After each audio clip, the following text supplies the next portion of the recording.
2024 లేదా 25లో డిగ్రీ లేదా బీటెక్ చదివారా? సాఫ్ట్‌వేర్ జాబ్ కోసం ఎదురు చూస్తున్నారా? అయితే కోడ్‌జ్ఞాన్ 100 డేస్ కోర్సులో చేరండి. జాబ్ సాధించండి.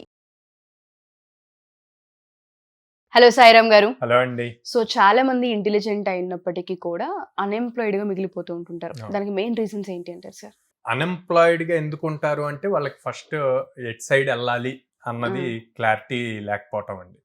మల్టిపుల్ థాట్స్ పెట్టుకొని వాటి హ్మ్. మీద వర్క్ చేస్తూ ఉంటే ఏది అచీవ్ చేయలేరు. ఒక పాత్‌లో ఎళ్ళలేరనమాట. హ్మ్. గైడెన్స్ అన్నది ప్రాపర్‌గా అందదు. లేకపోవటం వల్ల ఎక్కువ అన్‌ఎంప్లాయ్‌మెంట్‌లో మిగిలిపోతారు. హ్మ్.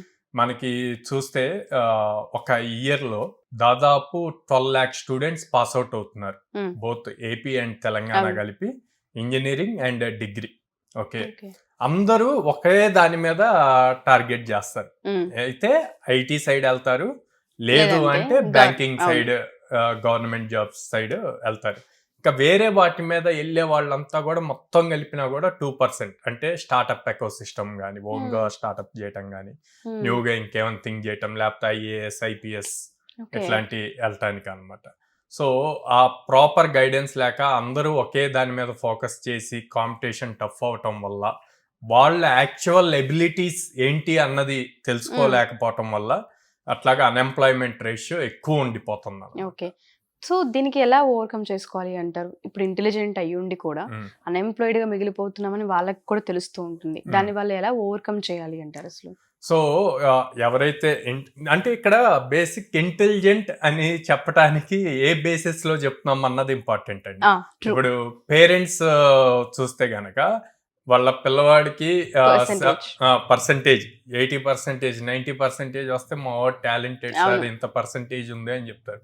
కానీ ఇప్పుడు తెలుసుకోవాల్సిందేంది ఓకే. 80%, 90% ఉంది. అకాడమిక్స్ పరంగా ఉంది. అకాడమిక్స్‌లో మీరు థియరీ రాస్తే మీకు ఆ మార్క్స్ వస్తాయి. ప్రాక్టికల్ ఎంతవరకు ఎక్స్‌పోజర్ అది ఐటీ అనే కాదు. హ్మ్. ఇప్పుడు నాన్ ఐటీ ఎలక్ట్రికల్ సైడ్ తీసుకుందాం. ఇప్పుడు రోబోటిక్స్ ఇయన్నీ హ్మ్. చేయొచ్చు ఎలక్ట్రికల్‌లో. మెకానికల్ వాళ్ళు ఉంటారు. సో, ప్రాక్టికల్ ఎక్స్‌పోజర్ ఎంతుంటుంది అన్నది ఇంపార్టెంట్. ఓకే. అది ఎవరైతే 80%, 90% వచ్చి ఇంటెలిజెంట్ అనుకుంటామో వాళ్ళు యాక్చువల్ సినారియోలోకొచ్చేసరికి ఎక్కువ ఫెయిల్ అవుతారనమాట. హ్మ్. హ్మ్. ఎవరైతే వీడు చదవడురా, వీడు బ్యాక్ బెంచర్ ఇట్లాగంటారో వాళ్ళు త్వరగా లైఫ్‌లో హ్మ్. సెటిల్ అవుతారు. ట్రూ.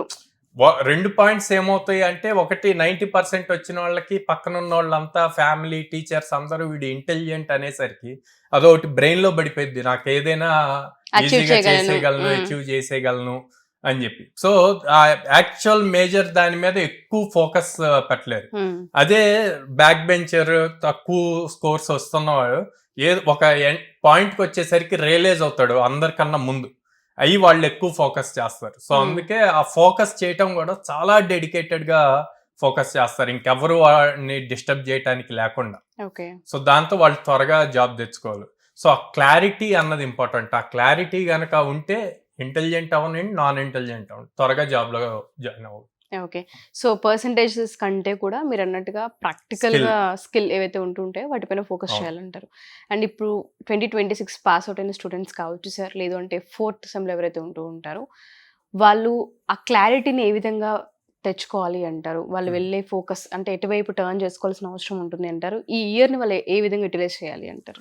సో, ఇప్పుడు 4-1 కంప్లీట్ హ్మ్. అయిపోయి 4-2లో ఉండి ప్రాజెక్ట్ వర్క్ చేస్తున్న వాళ్ళు ఫస్ట్ వాళ్ళ టైమ్‌ని ప్రాపర్‌గా యుటిలైజ్ చేయాలండి. హ్మ్. ఎవ్రీ డే కాలేజ్ ఉండదు వాళ్ళకి.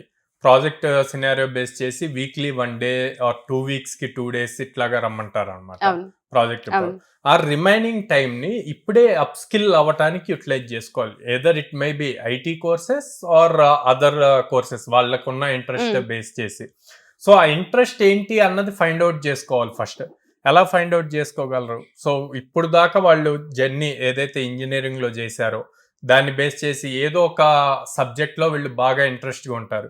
ఆ హ్మ్. సబ్జెక్ట్ రిలేటెడ్ జాబ్స్ ఏమైనా ఉన్నాయా? హ్మ్. అన్నది సెట్ ఉంటే దాని రిలేటెడ్ ఆ పాత్‌లో ఎళ్ళాలి. కొంతమంది సార్ మాకసలు ఈ 4 ఇయర్స్ ఏం జరిగిందన్నది అనవసరం. బీటెక్ జేశాము సర్టిఫికేట్ వస్తది. హ్మ్. ఇప్పుడు నేను కంప్లీట్ ఐటీలోకి ఎళ్ళాలి షిఫ్ట్ అవ్వాలి అనుకుంటాను అవును. అంటారు. సో, అట్లాంటప్పుడు కంప్లీట్ జీరో మైండ్‌తో ఒక 100 డేస్ టార్గెట్ బెట్టుకొని ఎవ్రీ డే 4-5 అవర్స్ గనక టైం ఇప్పుడు మీరు కాలేజ్‌లో ఆల్‌మోస్ట్ 7-8 అవును. అవర్స్ స్పెండ్ జేస్తారు. ఆ 7-8 అవర్స్ ఇక్కడ 4-5 అవర్స్ ఫోకస్డ్ గా 100 days గనక చేస్తే లైఫ్ లో మంచిగా సెటిల్ అయిపోతారు అనమాట. ఓకే. సో మీరు అన్నట్టుగానే ఆ 4 to 5 అవర్స్ ఫోకస్ చేస్తే ఏదైతే నాలెడ్జ్ కోసం ఉంటుందో మన కోడ్ 9లో ఏ విధంగా ఉండే అవకాశం ఉంటుంది అంటారు? అండ్ ఎలా అప్రోచ్ అవ్వచ్చు అంటారు వాళ్ళు? కోడ్ 9లో డైలీ 6 hours క్లాస్ ఉంటుందండి. Classes 6 hours. 6 hours ఉంటుంది. ఓకే. సో ఎందుకు 6 hours అంటే మనకి మా both Telugu states or south India తీసుకుంటే టెక్నికల్ గా స్ట్రాంగ్ ఉంటారు. మ్యాథమెటికల్ స్కిల్స్ కానీ లేకపోతే టెక్నాలజీ రిలేటెడ్ కానీ స్ట్రాంగ్ ఉంటారు. కానీ వీళ్ళకి కమ్యూనికేషన్ స్కిల్స్ చాలా తక్కువ ఉంటాయి. మళ్ళీ యాప్ట్యూడ్ టెస్ట్ పెట్టినప్పుడు అది చాలా తక్కువ మంది క్వాలిఫై అవుతారు అనమాట. సో అందుకని మన టోటల్ 6 hours లో 2 hours వాళ్ళు ఏదైతే టెక్నాలజీ చూజ్ చేసుకుంటారో ఏదర్ జావా ఆర్ పైథాన్ ఆ full stock related daily 2 hours ఉంటుంది. నెక్స్ట్ 2 hours వచ్చేసి డిఎస్ఏ మీద ఉంటుందండి. Data structures and algorithms logics ఎలా బిల్డ్ చేయాలి అన్నది చాలా క్లియర్ కట్ గా నేర్పిస్తాం. ఎందుకంటే టాప్ ప్యాకేజెస్ అచీవ్ చేయాలి అంటే ఈ డిఎస్ఏ స్ట్రాంగ్ గా ఉంటే ఈజీగా క్రాక్ చేయగలుగుతారు ఇంటర్వ్యూని. తర్వాత 1 hour వచ్చేసి కమ్యూనికేషన్ స్కిల్స్, సాఫ్ట్ స్కిల్స్ మీద, రెజ్యూమ్ ప్రిపరేషన్ మీద ఉంటుంది అనమాట. మనం ఏదైతే నేర్చుకున్నామో దాన్ని ఇంటర్వ్యూలో ప్రాపర్ గా కమ్యూనికేట్ చేయగలిగితేనే మనం ఆ రౌండ్ క్వాలిఫై అవ్వగలుగుతాం. నెక్స్ట్ వచ్చేసి అథమెటిక్ రీజనింగ్, యాప్ట్యూడ్, సో ఆ క్లాస్ ఉంటుంది. సో ఇట్లా 100 days డైలీ 6 hours క్లాస్ ఉంటుంది. అండ్ ఈవినింగ్ ఈ రోజు నేర్చుకున్న దాని మీద ఎగ్జామ్ ఉంటుంది అనమాట. ఎవ్రీడే ఎగ్జామ్ ఉంటుంది. And every Saturday or Friday white paper మీద కోడింగ్ టెస్ట్ ఉంటుంది అనమాట. సో వాళ్ళు వైట్ పేపర్ మీద రాయాలి, స్క్రీన్ మీద కాకుండా వైట్ పేపర్ మీద రాస్తారు. అండ్ సండే వచ్చేసి మాక్ ఇంటర్వ్యూ ఉంటుంది. సో ఆ మాక్ ఇంటర్వ్యూ ఈ వీక్ లో ఏం నేర్చుకున్నారో ఆ టాపిక్స్ మీద మొత్తం mock interview, AI based mock interview ఉంటుంది. సో వాళ్ళు రెగ్యులర్ ఇంటర్వ్యూస్ కి అలవాటు పడుతూ ఉంటారు, అడిగే క్వశ్చన్స్ కి అలవాటు పడతారు అనమాట. ఎగ్జాక్ట్లీ. సో వీళ్ళకి ఇక్కడ సండే కూడా ఇంకా ఖాళీ ఏమి ఉండదు. సండే ఓన్లీ 1 hour అట్లా, అది అరౌండ్ 40 minutes ఉంటుంది టెస్ట్. సో అట్లా 40 minutes అటెంప్ట్ చేస్తే సరిపోతుంది. ఓకే, డెఫినెట్ గా సార్. సో ఏ విధంగా అప్రోచ్ అవ్వచ్చు అంటారు?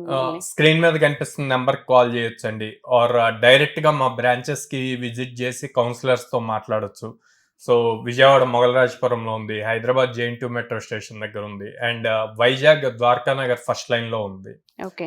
అండ్ ఎవరైనా గర్ల్స్ జాయిన్ చేయాలి, గర్ల్స్ ని వాళ్ళకి హాస్టల్ ఫెసిలిటీ కావాలి అంటే గనక మనకి విజయవాడ బ్రాంచ్ లో in-house with in the campus లోనే హాస్టల్ కూడా ఉంటుంది. ఓన్లీ విజయవాడలో.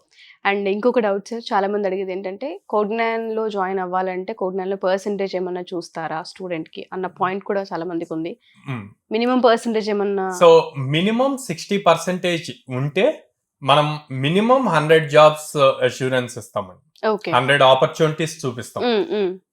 లెస్ దెన్ 60 ఉన్నా కూడా ఆపర్చునిటీస్ వస్తాయి, కానీ తక్కువ వస్తాయి.